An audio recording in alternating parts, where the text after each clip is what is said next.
আয়তঘনকটির দেখো দৈর্ঘ্য প্রস্থ উচ্চতা বলে দিয়েছে। ঠিক আছে, তাহলে সমাধানটা এবার দেখে নাও। তাহলে দেখো, তাহলে আয়তঘনকটির দৈর্ঘ্য প্রস্থ ও উচ্চতা যথাক্রমে 6.6 ডেসিমিটার, 4.2 ডেসিমিটার ও 1.4 ডেসিমিটার।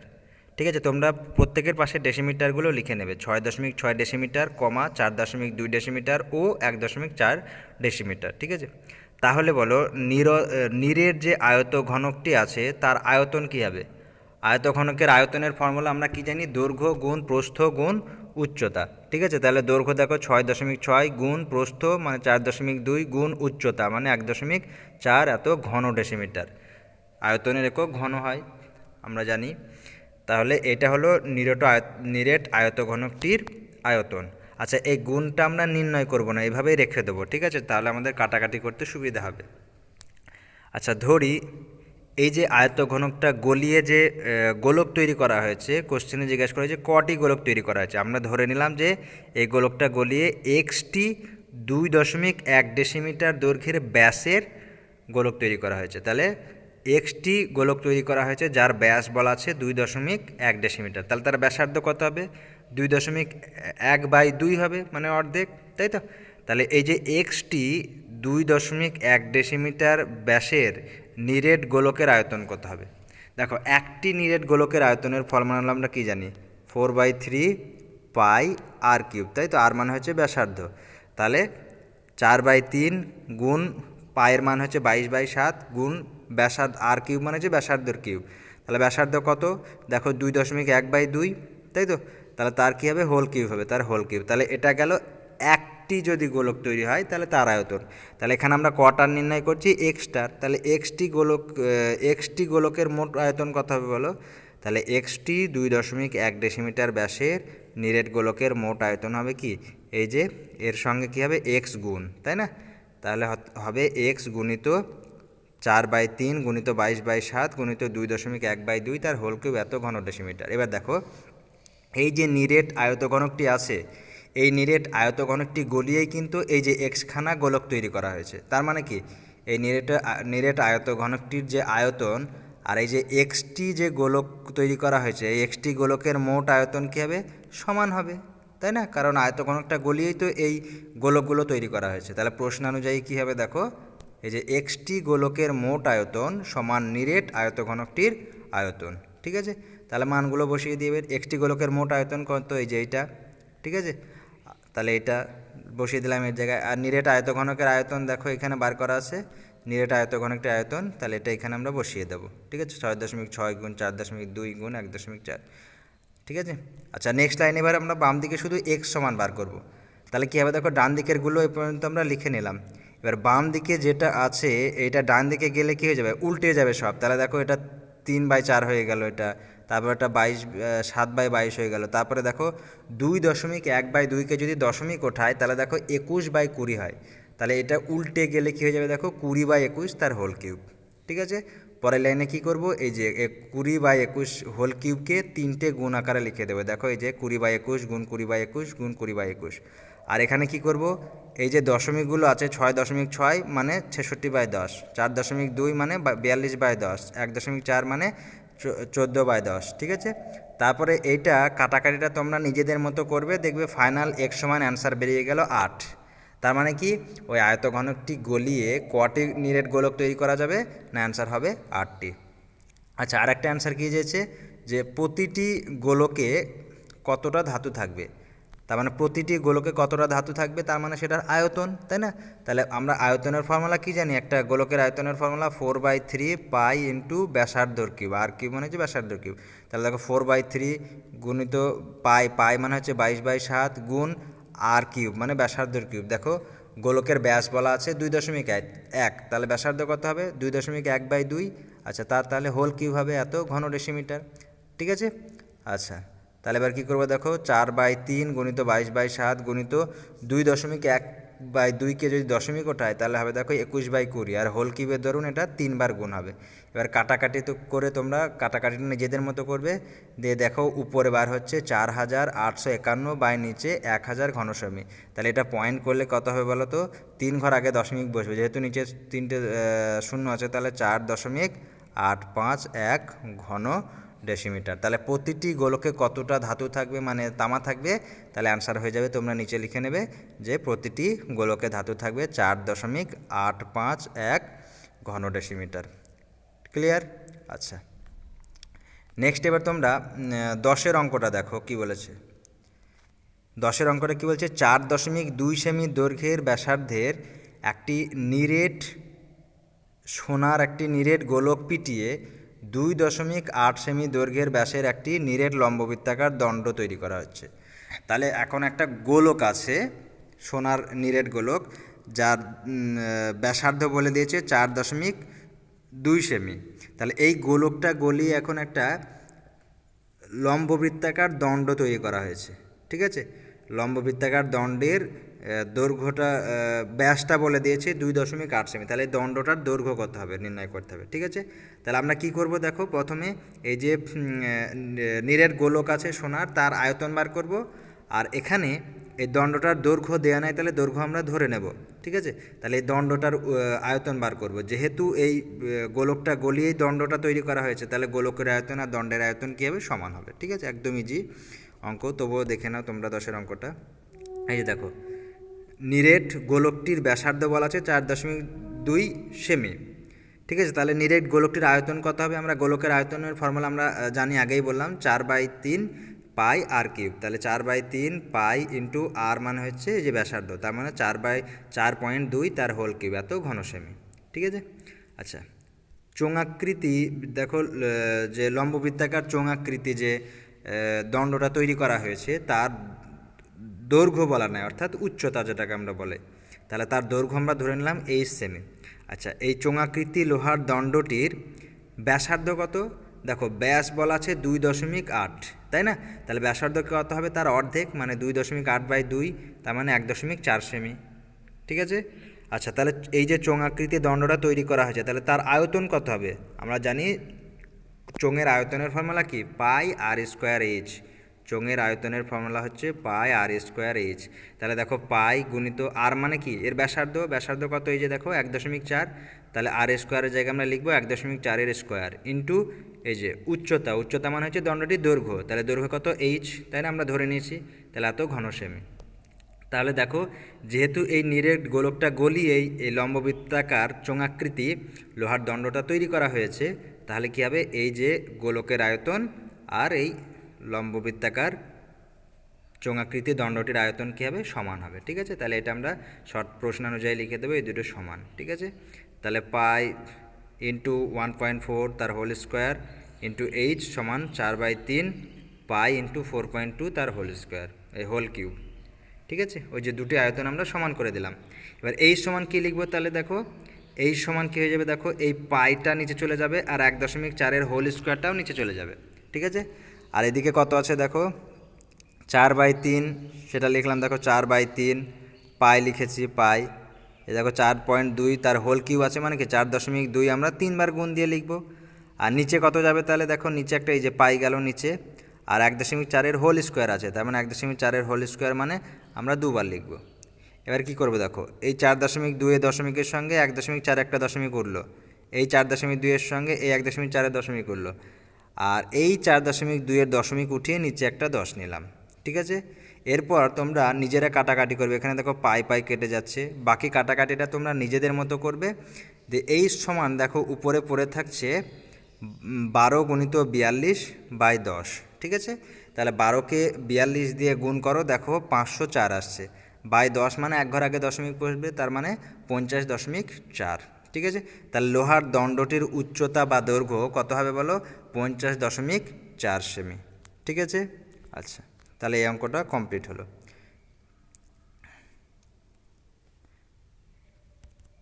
আচ্ছা, নেক্সট যে অঙ্কটা আছে দেখো, 10-এরটা আর 11টা আর 12টা, এই দুটো তোমরা নিজেরা করবে, খুবই সহজ অঙ্ক, এর আগে করানো হয়েছে। দেখো 6 ডেসিমিটার দৈর্ঘ্যের ব্যাসের একটি নিরেট রৌপ্য গোলক, তাহলে একটা গোলক বলা আছে এখানে রূপার, যার ব্যাস বলা আছে এখানে 6। ঠিক আছে, এটাকে গলিয়ে 1 ডেসিমিটার লম্বা একটি নিরেট লম্ববৃত্তাকার দণ্ড তৈরি করে, তাহলে দণ্ডটির ব্যাসের দৈর্ঘ্য কত। তাহলে জাস্ট আগের অঙ্কটার মতোই, এর আগের অঙ্কটাই দৈর্ঘ্য অর্থাৎ এইচের মান বলা ছিল এখানে ব্যাস ব্যাসের মানটা বলা ছিল, এখানে এইচের মান নির্ণয় করতে হচ্ছে দৈর্ঘ্যটা। আর এখানে কি হয়েছে, ওই একই অঙ্ক, জাস্ট দণ্ডটার দৈর্ঘ্য বলা আছে, এখানে ব্যাসের দৈর্ঘ্যটা নির্ণয় করতে হবে। ঠিক আছে, তাহলে একই অঙ্ক। আচ্ছা, নেক্সট দেখো 12টা। তাহলে 11টা 10-এর মতো সেম হোমওয়ার্ক করবে। 12টা দেখো, একটি নিরেট লম্ববৃত্তাকার দণ্ডের প্রস্থচ্ছেদের ব্যাসার্ধের দৈর্ঘ্য 3.2 ডেসিমিটার। তাহলে এখানে বলেছে লম্ববৃত্তাকার দণ্ড আছে, তার ব্যাসার্ধ বলা হয়েছে 3.2 ডেসিমিটার। ঠিক আছে, সেই দণ্ডটি গলিয়ে 21টি নিরেট গোলক তৈরি করা হলো। গোলকগুলির ব্যাসার্ধের দৈর্ঘ্য যদি 8 সেমি হয়, তাহলে দণ্ডটির দৈর্ঘ্য কত ছিল? তাহলে এটাও কিন্তু 10-11-এর মতো সেম অঙ্ক। ঠিক আছে, আমি এটাকে আর ডিটেলসে বলছি না, তবুও সমাধানটা তোমাদের সামনে আমি দেখিয়ে দিচ্ছি, তোমরা স্ক্রিনশট মেরে বা নিজেরা সেটা করতে পারো। ঠিক আছে, তোমরা ভিডিওটাকে পজ করে অথবা স্ক্রিনশট নিয়ে তোমরা অঙ্কগুলো নিজেরা করো। দেখো, এই যে 11 নম্বরের অঙ্কটা সমাধান দেখো, এই যে 11 নম্বরের অঙ্কটা সমাধান তোমরা নিজেরাও করতে পারো, আশা করি নিজেরাই পারবে, চেষ্টা করো। তারপরে এই যে দেখো নেক্সট 12 অঙ্কটা, এই যে তোমরা সমাধানটা করে নাও। ঠিক আছে, তারপর আমরা নেক্সট চলে যাব 13 নম্বরের অঙ্ক। দেখো 13টা কি বলেছে, 21 ডেসিমিটার দীর্ঘ ও 11 ডেসিমিটার প্রশস্ত এবং 6 ডেসিমিটার গভীর একটি চৌবাচ্চা অর্ধেক জলপূর্ণ আছে। তাহলে চৌবাচ্চাটা কেমন বলো? আয়তঘনাকার, তাই না? আচ্ছা, এখন তাহলে এই চৌবাচ্চাটা অর্ধেক জলপূর্ণ আছে। এখন সেই চৌবাচ্চায় যদি 21 সেমি দৈর্ঘ্যের ব্যাসের 100টি লোহার গোলক সম্পূর্ণ ডুবিয়ে দেওয়া হয়, তবে জলতল কত সেমি উপরে উঠবে? এই অঙ্কটাও প্রথম যে আমাদের পার্ট আছে, সেই পার্টে আমরা এরকম সেম অঙ্ক একটা করেছি। ঠিক আছে, তো দেখো এখানে কি বলেছে, যে পাত্রটায় জল আছে সেটা কিন্তু আয়তঘনাকার, তার দৈর্ঘ্য প্রস্থ উচ্চতা বলা আছে, আর সেখানে 100টি লোহার গোলক ডুবিয়ে দেওয়া হয়েছে। সেই লোহার গোলকের কিন্তু ব্যাস বলা আছে। ঠিক আছে, তাহলে দেখো একটা জিনিস, এই লোহার গোলক ডোবানোর ফলে যতটুকু জল উঠবে, সেই জলটার আয়তন কি হবে?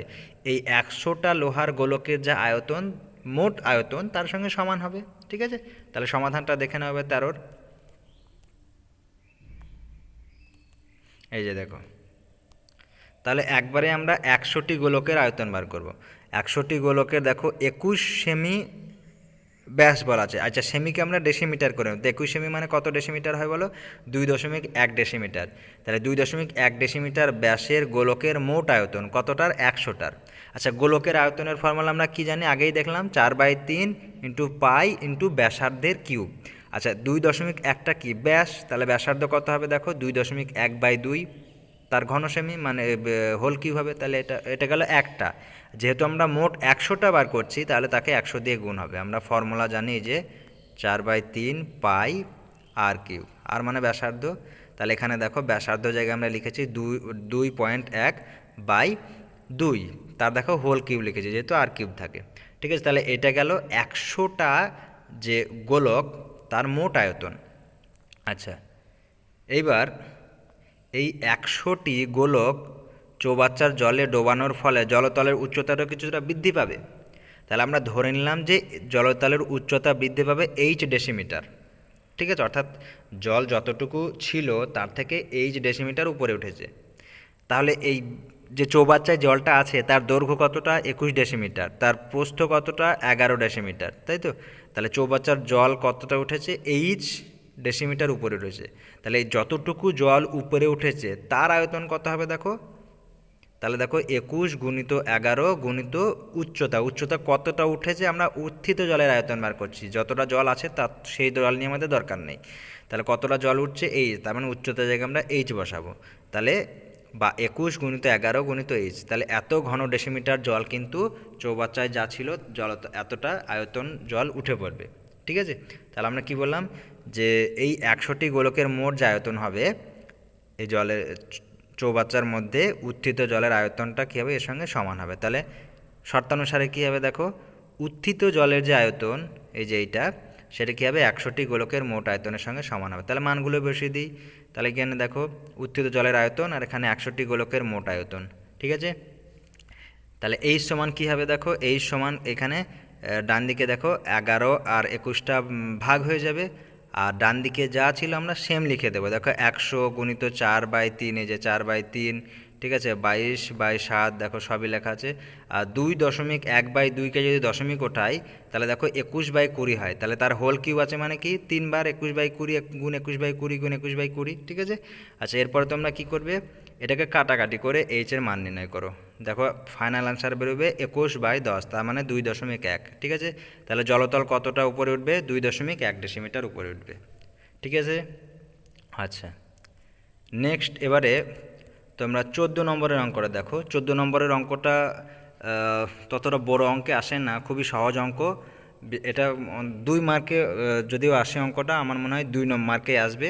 তো এই অঙ্কটা আমি ব্যাখ্যা করে বললাম না, তোমরা সমাধানটা আমি দেখিয়ে দিচ্ছি, তোমরা ভিডিওটা পজ করে সমাধানটা টুকে নাও বা নিজেরা করতে পারো, ঠিক আছে। 14 নম্বরের অঙ্কটা তোমরা নিজেরা করো। নেক্সট দেখো 15 নম্বর অঙ্কটা বলছে 1 সেমি পুরু সীসার পাতে তৈরি একটি ফাঁপা গোলকের বহির ব্যাসার্ধের দৈর্ঘ্য হচ্ছে 6 সেমি। গোলকটি গলিয়ে 2 সেমি দৈর্ঘ্যের ব্যাসার্ধের একটি নিরেট লম্ববৃত্তাকার দণ্ড তৈরি করা হলো, তাহলে দণ্ডটির দৈর্ঘ্য কত?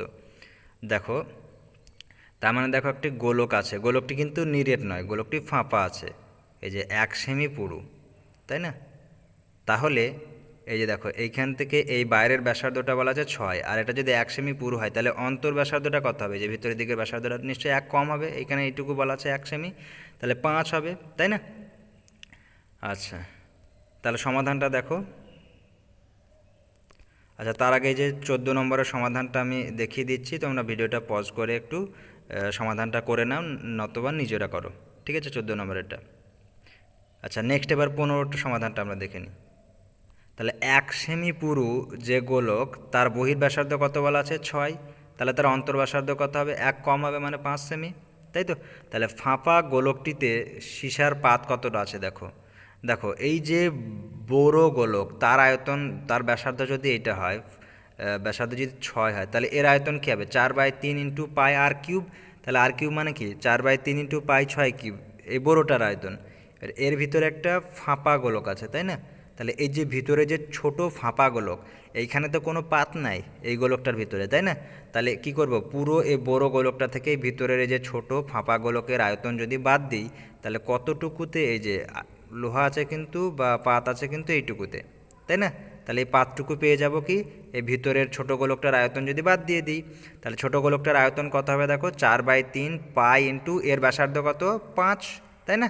তাহলে 4/3 পাই ইন্টু 5-এর কিউব ঘন সেমি হবে, ঠিক আছে।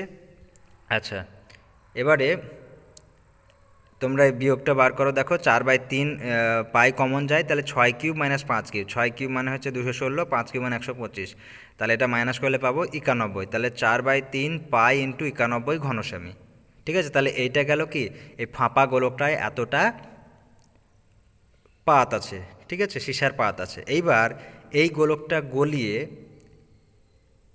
সীসার পাতটি গলিয়ে যে লম্ববৃত্তাকার চোঙাকৃতির দণ্ড তৈরি করা হয়েছে, তার দৈর্ঘ্য বা উচ্চতাটা বলা নেই। তাহলে যে লোহার দণ্ডটা লম্ববৃত্তাকার তৈরি করা হয়েছে তার দৈর্ঘ্যটা বা উচ্চতাটা বলা নাই, তাহলে আমরা ধরে নিলাম তার দৈর্ঘ্য বা উচ্চতা 8 সেমি। আচ্ছা আচ্ছা, তার ব্যাসার্ধ কত দেখো, যে দণ্ডটা তৈরি করা হয়েছে 2 সেমি ব্যাসার্ধ, তাহলে 2 সেমি ব্যাসার্ধ বিশিষ্ট এবং 8 সেমি উচ্চতা বিশিষ্ট লম্ববৃত্তাকার দণ্ডটির আয়তন কত হবে? লম্ববৃত্তাকার চোঙাকৃতি আর কি। তাহলে আমরা কি জানি, চোঙের আয়তনের ফর্মুলা কি? পাই r²h, তাই না? পাই r²h, তাহলে পাই গুণিত আর মানে কি ব্যাসার্ধ, তাহলে 2² ইন্টু উচ্চতা h ধরেছি, তাহলে কত হয় দেখো 4πh ঘন সেমি, তাই তো। তাহলে এই যে লম্ববৃত্তাকার দণ্ডটা, এর যে আয়তন, এই আয়তনটা কী হবে? ওই যে ফাঁপা গোলকটির আয়তনের সঙ্গে সমান হবে, কারণ ওই ফাঁপা গোলকটা গলিয়েই তো এই লম্ববৃত্তাকার চোঙটা তৈরি করা হয়েছে, তাই তো। তাহলে শর্তানুযায়ী কী হবে? এটা সমান হবে, এই যে 4πh এর সঙ্গে এটা কী হবে? সমান হবে, ঠিক আছে। তাহলে 4πh সমান 4/3 পাই ইন্টু 91, ঠিক আছে। তাহলে এই সমান কী লিখবে দেখো, 4πটা এইদিকে ডান দিকে নিচে ভাগ হয়ে গেল, ঠিক আছে। তাহলে দেখো পাই পাই কাটা যায়, 4 কাটা গেল, তাহলে অ্যান্সার কত হবে? এই সমান 91/3, তার মানে পূর্ণ করে দাও, দেখো 30 × 1/3, তার মানে লম্ববৃত্তাকার দণ্ডটির দৈর্ঘ্য কত হবে? 30 × 1/3 সেমি, ঠিক আছে। আচ্ছা, নেক্সট লাস্ট অঙ্ক দেখো, যেটা 16 নম্বর অঙ্কটা কি বলেছে, 2 মিটার লম্বা একটি আয়তঘনাকার কাঠের লগের প্রস্থচ্ছেদ বর্গাকার। তাহলে একটা কাঠের লগ মানে কাঠের একটা দণ্ড আছে, তার প্রস্থচ্ছেদ বলা আছে বর্গাকার, এবং তার প্রতিটি বাহুর দৈর্ঘ্য 14 ডেসিমিটার। সবচেয়ে কম কাঠ নষ্ট করে ওই লগটিকে যদি একটি লম্ববৃত্তাকার গুঁড়িতে পরিণত করা যায়, তবে তাতে কত ঘনমিটার কাঠ থাকবে এবং কত ঘনমিটার কাঠ নষ্ট হবে। তাহলে দেখো, একটা কাঠ আছে, সেই কাঠটা কিন্তু যে এরকম আকৃতির, ঠিক আছে, তাকে দেখতে অনেকটাই যে এরকম আকৃতির, ঠিক আছে, এইরকম ঘনক আকৃতি। এবার এটাকে কী করা হয়েছে, গোল করে কেটে কাঠটাকে গুঁড়িতে পরিণত করা হয়েছে। তাহলে দেখো, গোল করে কাটলে এই সাইডের কাঠগুলো নষ্ট হচ্ছে, তাই না। এবার এটা লম্বা আছে এতটা, তাহলে এটা কাঠটা নষ্ট হচ্ছে, তাহলে কতটা কাঠ নষ্ট হবে আর কতটাই বা মানে যে গুঁড়িতে পরিণত করব গোল, সেই গুঁড়িটার বা কতটা কাঠ থাকবে, এটা আমাদের নির্ণয় করতে হবে। তাহলে এখানে একটা জিনিস লক্ষ্য করো, এই যে আমরা গুঁড়িটা কাটবো সব থেকে গোল আকৃতির, এই গোলাকৃতি গুঁড়িটা দেখো, এই যে গোলাকৃতি গুঁড়ির যে ব্যাসটা, তাহলে এর ব্যাসটা দেখো, এই লম্ববৃত্তাকার যে আয়তঘনাকার যে কাঠ আছে, এই কাঠের যে প্রস্থচ্ছেদ বর্গাকার, সেই বর্গক্ষেত্রের বাহুর সঙ্গে সমান হচ্ছে, তাই না। তাহলে দেখো সমাধানটা দেখো, 16 নম্বরেরটা, এই যে এখানে ছবিটা দেখো, প্রস্থচ্ছেদটা কিন্তু এখানে বর্গাকার, তাই না, বর্গাকার। ছবিটা আর কি এইরকম হবে অ্যাকচুয়ালি, এই যে এরকম। তাহলে এখানে আমরা একটা গোল করে গুঁড়ি কাটবো, এখানে ঠেকবে কিন্তু, হ্যাঁ, এরকম। ছবিটা দেখো, আমি ঠিক করে আঁকছি। তাহলে কাটার প্রস্থচ্ছেদ আছে এরকম বর্গাকার, তাই তো। তাহলে একে আমরা গোল করে গুঁড়িতে কাটবো। তাহলে দেখো, গোল করে যদি কাটি তাহলে এরকম করে আমাকে কাটতে হবে, তাই না। তাহলে দেখো, এই যে গোল করে যে গুঁড়িটা কাটবো, তাহলে তার ব্যাসটা দেখো এই বর্গক্ষেত্রে কিন্তু বাহুর দৈর্ঘ্যের সমান হচ্ছে, তাই তো। তাহলে আমরা কী লিখবো, আয়তঘনাকার কাঠের বর্গাকার প্রস্থচ্ছেদের প্রতিটি বাহুর দৈর্ঘ্য হচ্ছে 14 সেমি, আর উচ্চতা কত বলা আছে, 2 মিটার, মানে কত সেমি হয়, 200 সেমি। তাহলে আয়তঘনাকার কাঠটির আয়তন কত হবে, দেখো, আয়তঘনাকার কাঠটির আয়তন হবে, দেখো, দৈর্ঘ্য গুণ প্রস্থ, আর এর দৈর্ঘ্য আর প্রস্থ তো সমান, তাহলে 14 গুণ 14, আর এর উচ্চতা হচ্ছে 200 ঘনসেমি, তার মানে হচ্ছে 39200 ঘনসেমি। তাহলে এই যে কাঠটা আছে বর্গাকার প্রস্থচ্ছেদ বিশিষ্ট, তার আয়তন আমরা পেয়ে গেলাম 39,200 ঘনসেমি, ঠিক আছে।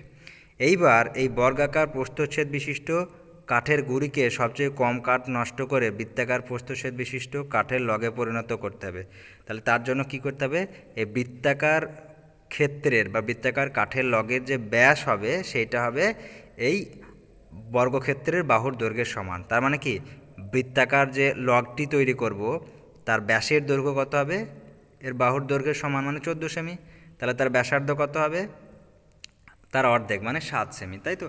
তাহলে আমরা যে গোল করে কাঠের গুঁড়িটা কেটে নিলাম, তার ব্যাসার্ধ আমরা পেয়ে গেলাম, দেখো, 7 সেমি, আর তার উচ্চতা তো সেমি আছে, তার মানে 200 মিটার, 200 সেমি, সরি, এটা মিটার নয়, এটা সেমি করে নাও, হ্যাঁ, 200 সেমি, ঠিক আছে। তাহলে লম্ববৃত্তাকার কাঠের গুঁড়িটির আয়তন কত হবে, দেখো, আমরা ফর্মুলা কি জানি, পাই আর স্কোয়ার এইচ, তাই তো। তাহলে পাই মানে 22/7 গুণিত আর মানে ব্যাসার্ধ দেখো 7, তাহলে 7 স্কোয়ার গুণ এইচ, এইচ মানে হচ্ছে 200, তো ঘন সেমি, ঠিক আছে। তাহলে কত অ্যান্সার বেরোয়, দেখো, এটা কাটাকাটি করে 7 দিয়ে একটা 7 কাটো, দিয়ে হলো দেখো 30,800 ঘন সেমি। তাহলে এই যে নতুন আমরা গোলাকার কাঠের গুঁড়িটা পেলাম, তাতে কতটা কাঠ আছে, 30,800 সেমি।